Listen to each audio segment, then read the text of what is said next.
Hello YouTube, flashlight enthusiast here. This is such a rare flashlight that I had to record this one for you.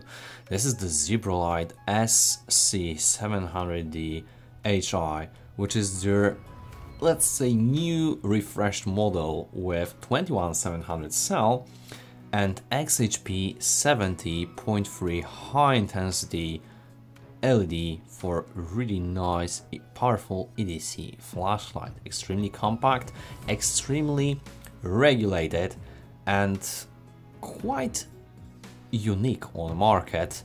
The Zebralight is not yet extinct.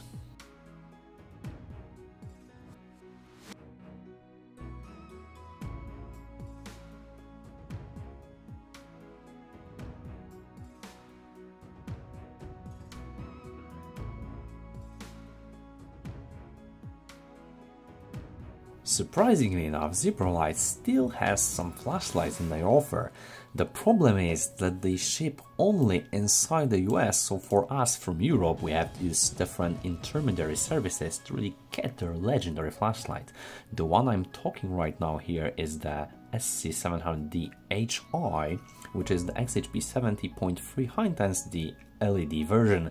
As you can see, we've got older one with XHP70.2 high density flashlight. However, this one was on the market from quite some time and this is their new model. The pricing is obviously according to the novelty.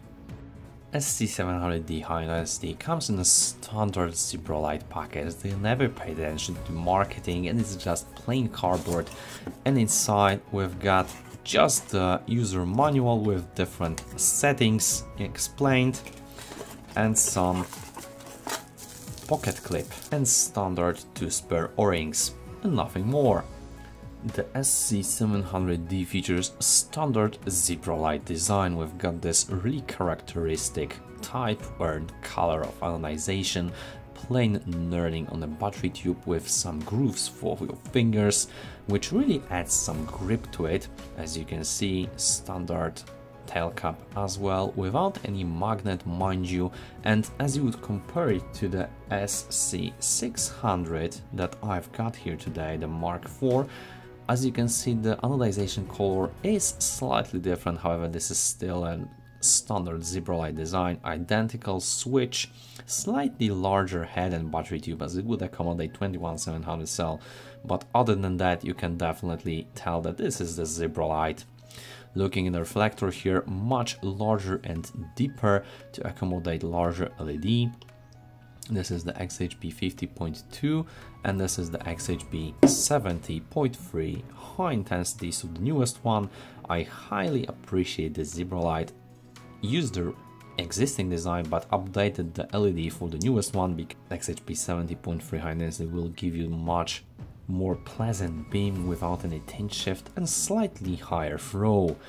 Anti-reflective coating obviously available on this glass, and characteristic for the Zebralight, you cannot really unscrew the bezel. This is thermally fitted, so modding of this light is really next level. Nice clicky switch, and inside we've got nice set of threads obviously, and you only can unscrew the tail cap here with nice triangle set of threads, well greased from the company.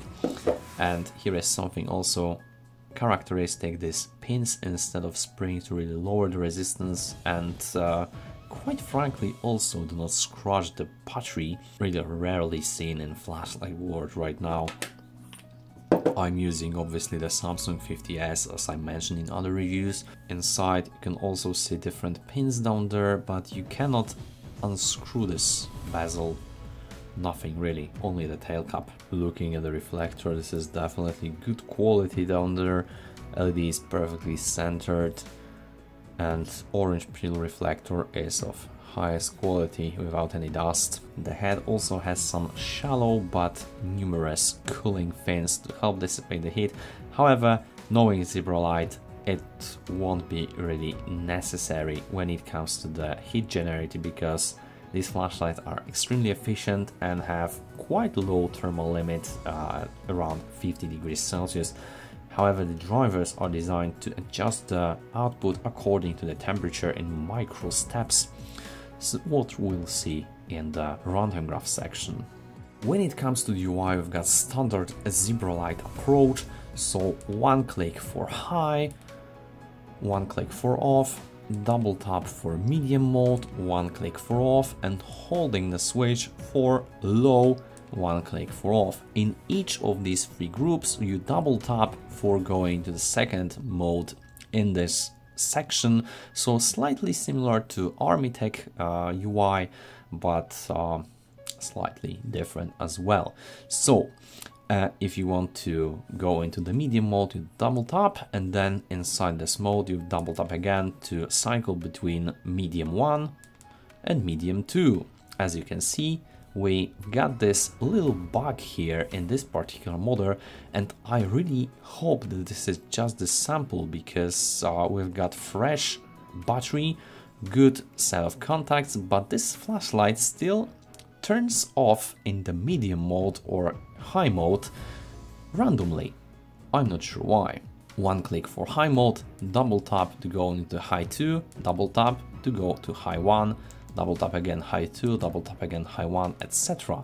And the same in low mode, so holding the switch from off, double tap will go into the ultra low moonlight mode, which Zebra again is famous for, double tap again for low 2, etc. We've got three different groups, which again you can customize, lumen levels. You can also cycle between different modes by holding the switch when the light is on. Low, medium, high, low in the loop. You can also access some special modes by triple clicking for strobe mode, beacon low, beacon high. And we also got some primitive battery indicator 1, 2, 3, 4 from off, and this flashlight will blink 4 times for full, 3 times for 75%, etc, etc. From Enthusiast perspective, the UI is quite good because you can program each level and sub-level, but also can adjust this weird function that you can really have this medium mode not by double clicking, but rather by single clicking, and you can do it in different groups. However, short click is really 7 times, 1, 2, 3, 4, 5, 6, 7. And now I've got medium mode by single click and high mode by double click, which should be from the beginning, let's face it. Here are my lumen measurements for the Zebralight SC700d HI. If you need more time, feel free to pause the video. Looking at the runtime graph here, this is the highest output, the 3400 lumen level.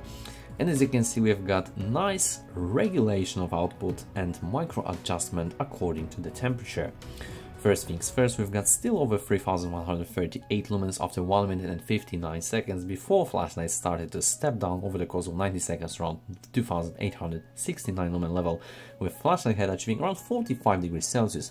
Mind you that here you cannot see more than 50 degrees Celsius because the Zebralight is quite conservative with their thermal limits.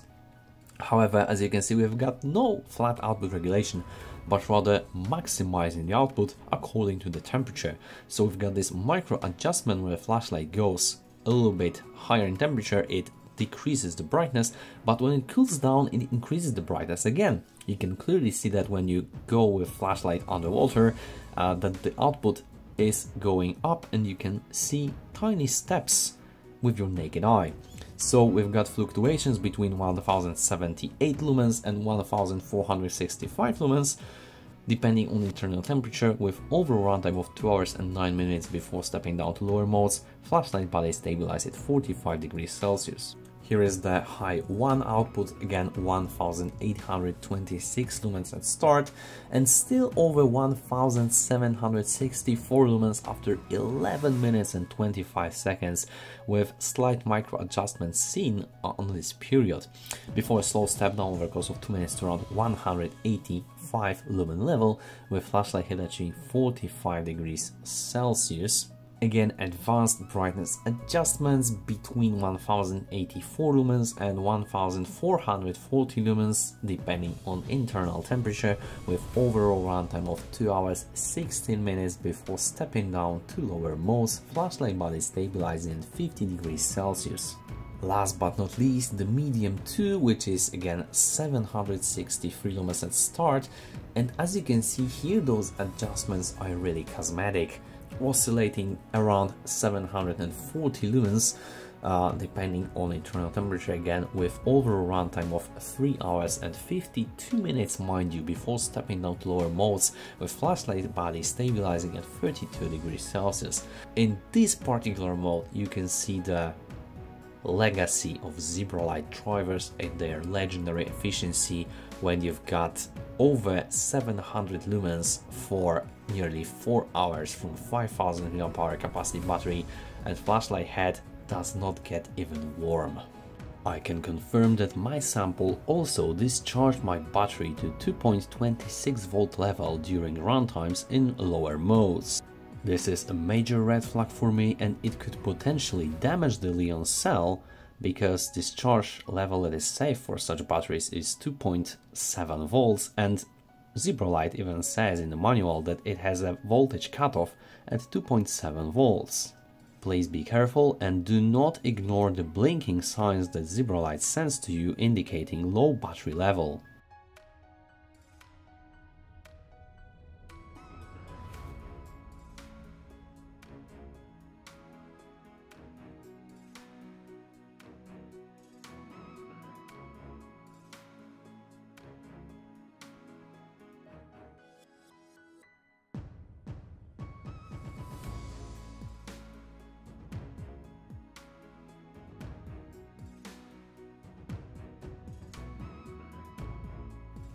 Overall, I have to admit that I miss new models from Zebralight, although they were not the newest designs or maybe not the prettiest flashlights. The drivers and efficiency, along with quite unique user interface, were distinguished among enthusiast communities for years. Unfortunately, Zebralight ended their growth by stopping new designs, going to new LEDs. However, last year I've seen 2 or 3 different models featuring niche LEDs, and as this one XHP70.3 high intensity, so I hope the Zebralight is not extinct yet and we will see some fresh designs in forthcoming months and years. For me personally, if I had to choose the medium-sized camping flashlight comparing Zebralight SC700d to the newest Armitech C2 Prime Pro Max, I would probably go for Zebralight because of the better looking LED with high CRI option, definitely much smaller size, and quite better output regulation compared to slightly higher output of Armitech, but as you remember, there is this really bad looking beam pattern with this center knob in a hotspot, which is quite unacceptable for this price range.